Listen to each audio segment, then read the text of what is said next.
things are going to be looking better pretty soon. And I got a teaser. With the right amount of tinkering and the right amount of focus, maybe they'll go on a nice little winning streak and build some momentum. And part of that momentum was built in the second half of today's or yesterday's game, depending on when you're watching or when you're listening. So strap in. I got a little bit to get into. Gonna talk about those Cowboys also. All my Cowboys fans out there, I know there's a lot of you, and I know that there are many of you panicking right now. Many of you are wondering what the hell is going on with your team.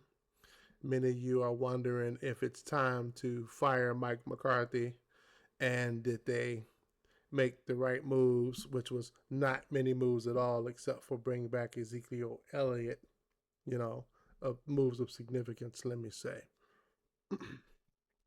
So we'll get into that a little bit too. I also want to get into really briefly the Caleb Williams, Justin Fields scenario. Those two guys, those two quarterbacks will forever be linked to each other. I don't know what the history is going to tell as things continue to unfold, but that's going to be pretty interesting. And it's going to be something worth watching. But first, let's get into the Bears and let's ease the panic. You know, is the offensive line good? Hell no. Nothing good about that offensive line. Nothing. Is the running game good? Hell no. Nothing good about the running game at all. Although Roschon Johnson did show us something. He showed a little bit of burst. He showed a little bit of breakaway, breaking tackles and things like that. I was getting ready to say breakaway speed, but he just showed some burst, not a lot of breakaway speed. But he was able to break some tackles and get some reasonable yardage and kind of establish some form of a running game identity for the Bears. So it was interesting to see. But right now, there's a conundrum. What do you do with DeAndre Swift? And I have some ideas about that. Also, Caleb Williams, he had a game that is synonymous to being a rookie in the NFL. He threw a couple of interceptions. He lost a fumble trying to get back into the pocket. You know, rookie mistakes. But one of the things that I'm learning, and I'm gonna be 100% honest, I was not on the Caleb Williams hype train early on. I right now I'm just, can you be an adequate quarterback this season? Can you get the Bears into playoff contention this season? You know, that's what I'm asking for. It'd be nice if they can go 9-8. I don't know if the schedule works out that way. They're gonna have to beat one of their division rivals at least twice in order to really have a successful season. If the postseason is pretty much what they're angling for.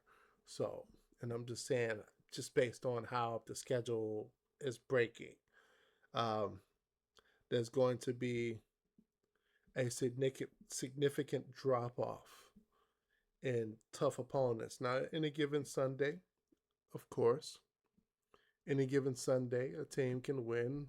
Shit, the Tampa Bay Buccaneers lost to the Denver Broncos, and a lot of people thought that the Broncos weren't that good. I guess Bo Nix is silencing a few of the critics with this game. I'm planning to wait and see. I liked Nix as a college quarterback. He's a little bit older, a little more mature in regards to his playing age. So he's also a very accurate quarterback. And Broncos fans saw some of that accuracy today. But pump the brakes. Let's slow down on that hype train of, oh, we found the one. Not yet. They beat a pretty good Buccaneers team. They beat them on the road, which was, impressive. But what they did was they reestablished their running game.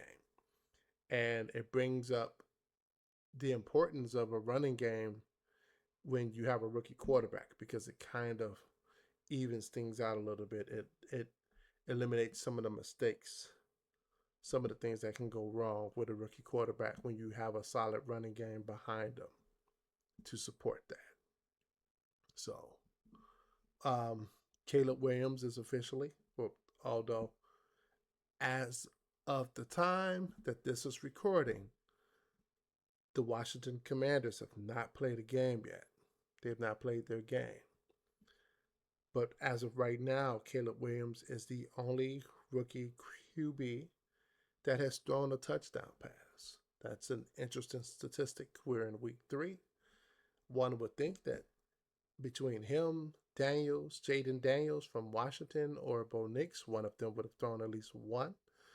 Drake May got a little bit of playing time this past Thursday, and he had the opportunity to throw his first one. It didn't happen. Terrible, inexperienced coaching. I'm not going to say terrible coaching. Inexperienced coaching on that one. So, and bad clock management. We'll get into some more bad clock management in a minute.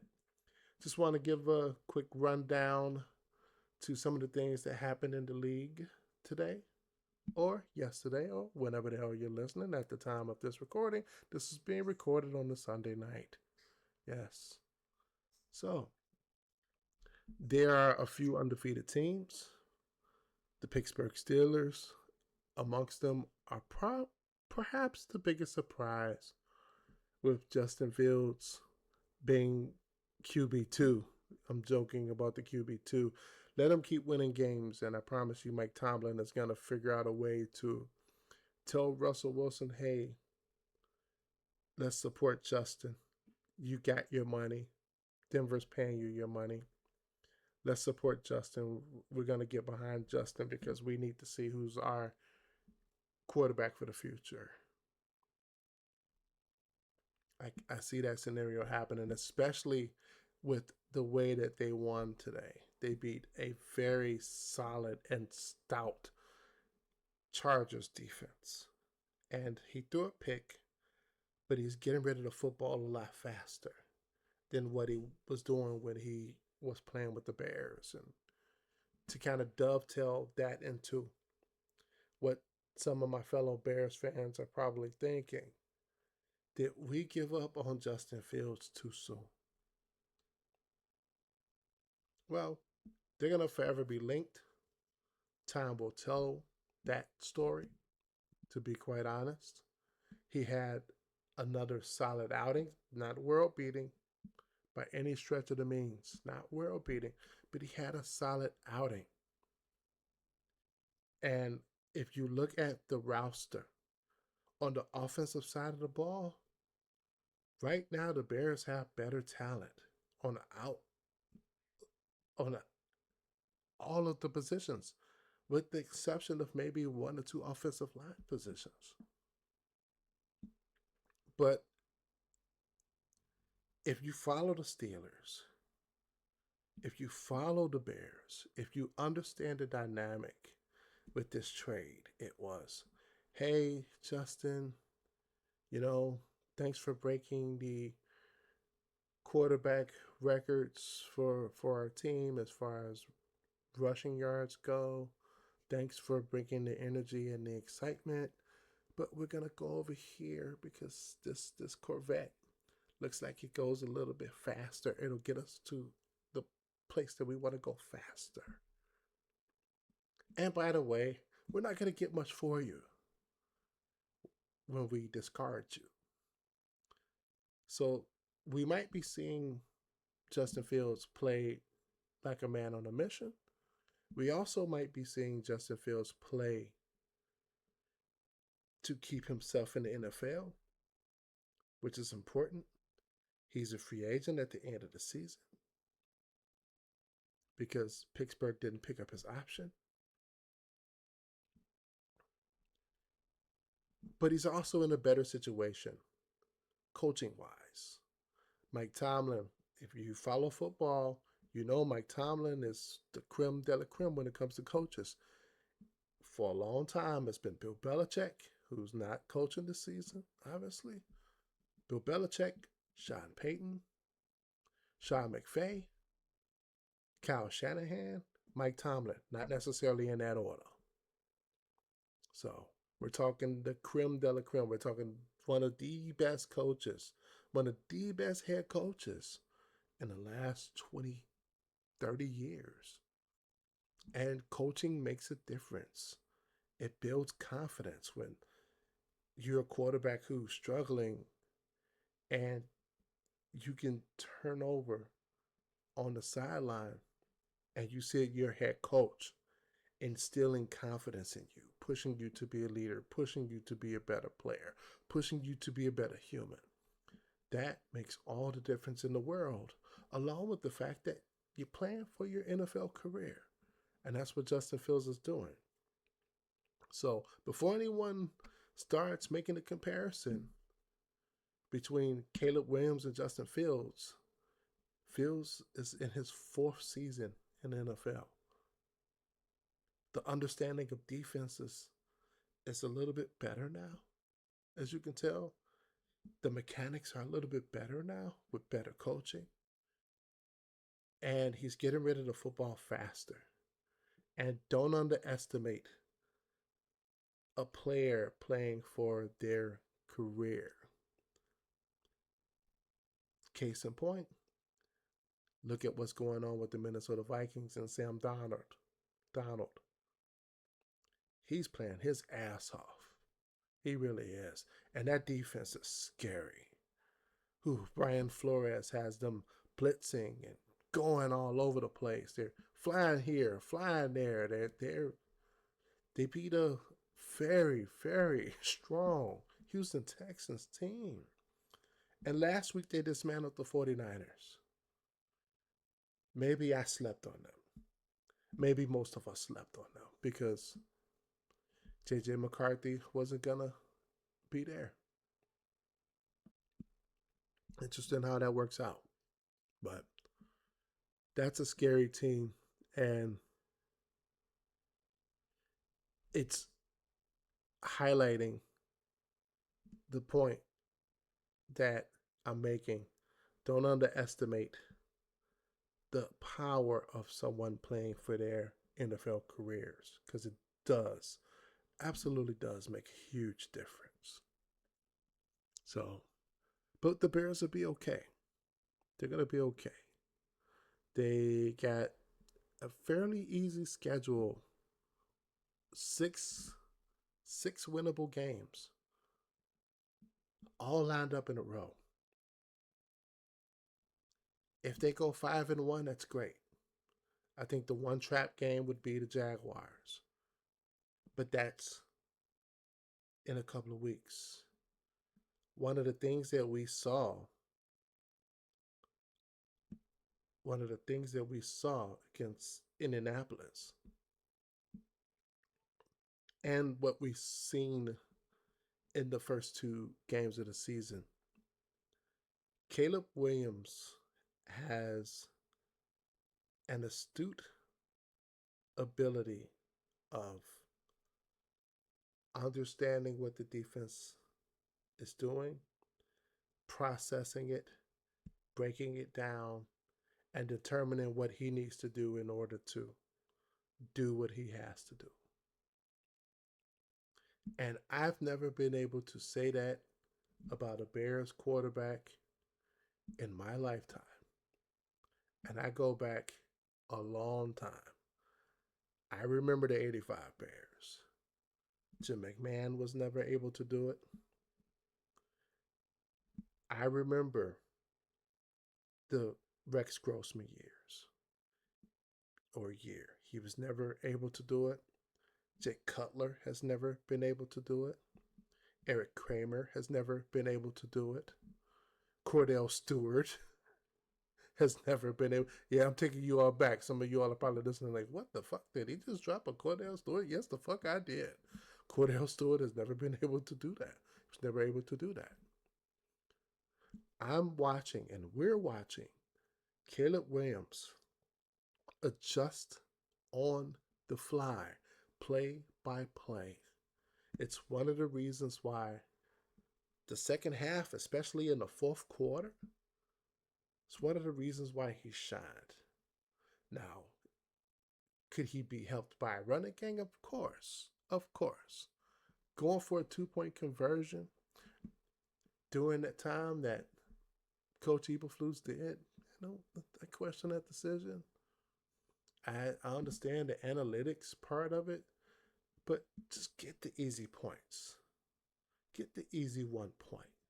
Because what happens is if you don't get the 2-point conversion, you're putting extra stress not only on your defense but on your rookie quarterback, who quite frankly doesn't need it because he's still processing and understanding the game. He's trying to understand, where did that blitz come from when he was sacked one of those 4 times. He's trying to process that coverage where he threw that interception. He's trying to process that. So the least thing you could do is kind of play it a little bit safer. But as he's processing, you can see him getting better. You can see him getting into a rhythm. And I'm talking Caleb Williams. You can see him understanding what the defense is doing. And he's starting to get that connection with Rome Odunze, which we all had hoped for. He started to get that connection with Cole Kmet. The understanding that my tight end is a good tight end. He's a top 10 tight end. He's going to be there if I zip it up the middle. And I don't always have to go for the home run football. Did you all see that adjustment? I did. That was a hell of an adjustment made by him. And that was something that we're watching Justin Fields do in year 4 that Caleb Williams is doing in game 3. Game 2. He did the same thing last week in game 2. But they have to get the running game going. And they have to find some continuity with the offensive line. And for God's sakes, can you give us a screen pass with DeAndre Swift? He's not a break the tackles type of running back. He's not a between the tackles type of running back. He's a speed guy. He always has been. He always will be. Nothing has changed. And to me, that's just understanding personnel and understanding what the strengths of your offensive line are. But it'll take a little bit of time. I saw some improvements. I'm sure you all saw some improvements. Now, don't say, "Hey, if we had Justin Fields, we'd be 3-0." No, I don't think that. I don't think that because the coaching staff, for the most part, is still the same. Matt Eberflus is still the coach of the Chicago Bears, and Matt Eberflus versus Mike Tomlin was like playing Mike Tyson Punch-Out, and you're the kid, and this is the first time you picked up the joystick, and your first fight is going up against Mike Tyson. You don't get your ass knocked out. So hold the phone on that. Don't rush and jump to conclusions on that. But also be happy that Justin Fields, who many of us beloved in the Bears uniform, is having great success. They're one of a handful of teams who are undefeated. We'll know what's going on with Buffalo. Buffalo is also undefeated, but they're just 2-0. We'll know what's going on after their game. As of right now, and I'm not spoiling anything, Kansas City was trying to go undefeated.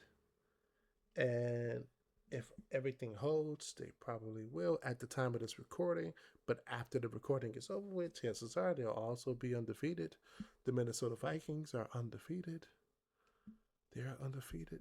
And I'm shocked, just as everyone else is shocked. But it's when you have balance and when you have a strong defense and you have a quarterback that's not turning over the football, that stuff happens. And you also have the Seattle Seahawks, who are undefeated.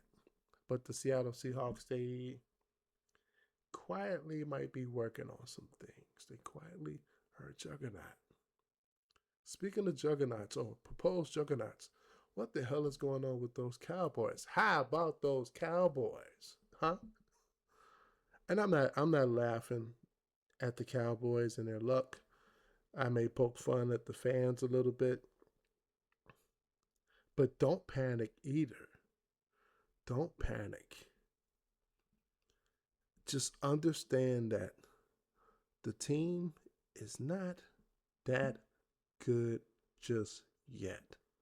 Doesn't mean they can't get there, but they're not that good just yet. And my opinion, I blame it on Jerry Jones and the Cowboys front office not showing Dak Prescott the bag, not showing CeeDee Lamb the bag. Prescott didn't really participate in the preseason. CeeDee Lamb was away from camp. So that chemistry that that's supposed to be there, that symmetry, it's not there yet. It's not there. Zeke Elliott was signed later on in the offseason. It's not there. Micah Parsons hasn't gotten his bag yet. You think he's going out there to get himself hurt? When he's looking at being one of the highest paid, if not the highest paid defensive player in the league, you think he's going out there to get himself hurt? Hell no. And all of the finger pointing goes to Jerry Jones, who should have taken care of those guys. They have no chemistry. They have no chemistry. And they look like a team, and they've played like a team with no chemistry.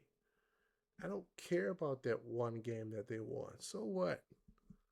They got their doors blown off for them by the Saints. Now, luckily for them, they'll be 2-2, perhaps. They got the Giants this week. The Giants are riding on a high. They got to win. They got to win. And they looked actually pretty decent in their win, shockingly enough. I was surprised that they got a win. Hell, I'm sure the Giants fans were surprised that they got a win, but they were happy at the same time, which, quite frankly, they should be happy that they got a win because it was a well earned win. It was a hard fought game for the most part, you know. Um, Against Dallas, though, I don't really, I don't really like their chances too much. I don't, just because of the defense, and they're not that big of a team. I was watching ESPN NFL Live a couple of days ago, and I was listening to, I forget who it was. It might have been Swaggo. Might have been Swaggo. But I was listening to one of the commentators talk about the reason why New Orleans busted down the Cowboys the way that they did. And that's because they got a big defensive front and a big offensive line. And the Cowboys, they flash their speed, and it's exciting. It's nice. But what did you beat up speed with? Size, strength, durability. And New Orleans that's what they're built on. Now, they took a loss to the Eagles, but the Eagles, they needed that game more. Why did the Cowboys lose? Well, the Ravens needed that game more because they were not going 0-3. So if you were a betting man and you decided to put money down on that particular game, if you bet it against the Ravens, shame on you, because that team is too talented to go down 0-3 with nobody of significance injured. So they needed that game more because they were playing for their proverbial season. Granted, the Cowboys, they finally stepped up. But let me tell you what goes wrong with the Cowboys. And it's a trend, it's been 2 weeks now. Against New Orleans scored, they scored quick, scored a touchdown. And I want to say they scored another touchdown. What did the Cowboys counter it with? A field goal. Think about the game against Baltimore. Baltimore goes, they score a touchdown. Cowboys, their next possession, what do? They get a field goal. Baltimore turns around and scores another touchdown. The Cowboys, much like in the Saints game, the offense stalled. There's a lack of playmakers amongst the wide receiver group. That's not Dak Prescott's fault. That's not CeeDee Lamb's fault. That's not Micah Parsons' fault. That's general management. That's Jerry Jones. You have to surround your guys with talent. And you have to take care of your guys so they can get their asses in camp. You have to take care of your guys and not stretch that out. Now, they built some momentum later on in the game, and they narrowly missed out winning. But here's the thing about coaching, and it goes back to the Mike Tomlins, the Sean Paytons. Denver doesn't win that game if Sean Payton's not their head coach. The Bill Belichick's, the Sean McVays. Do the Rams, who the Bears play next week, do the Rams win that game if Sean McVay is not the head coach? A guy who's been in the trenches, who's won something, who can calm the troops down and say, hey, don't panic yet. I got a plan. I got ideas. We're going to do this. I didn't mention Mike McCarthy in that list. I didn't. He's an adequate head coach, but he's not a good head coach. And there's a difference.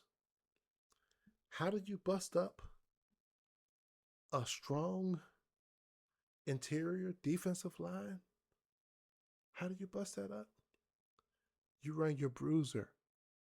They got their bruiser. They got the bruiser.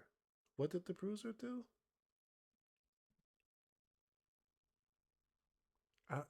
What did the bruiser do, y'all? Not much. Not much. The bruiser, and I'm pulling it up, so y'all bear with me. I'm kind of slow. Modern technology. For starters, the bruiser, Zeke Elliott, is who I'm referring to. The bruiser ran the football 3 times for 6 yards. Big boys get tired. The Cowboys didn't do anything to get those big boys tired. Anything. And they immediately kicked those 3 points, and that was it.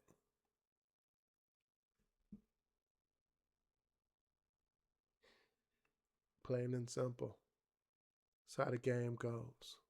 So the lack of chemistry, the lack of symmetry, the terrible game plan.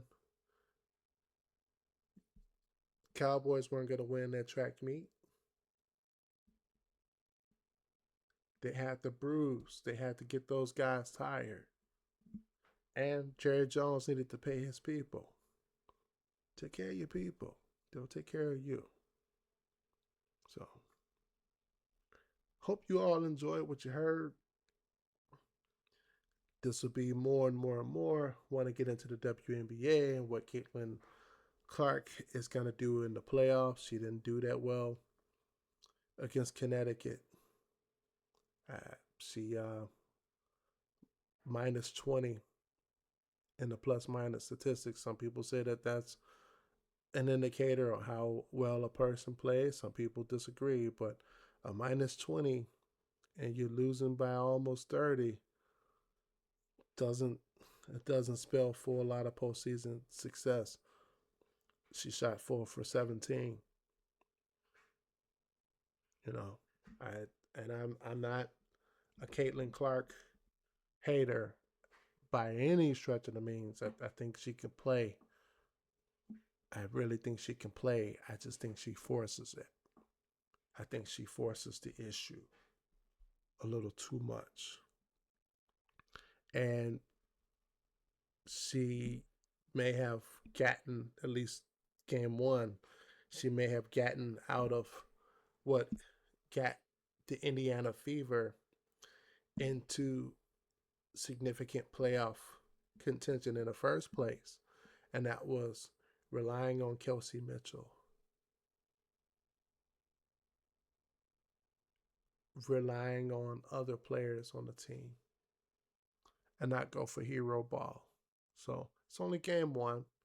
Uh, they have a tough hill to climb going up against the Connecticut Sun, but I'm hoping that they can extend the series, and we'll get to see her at least 2 more games. That's what I'm hoping, because I mean, I'm not good, and I've watched the WNBA for years.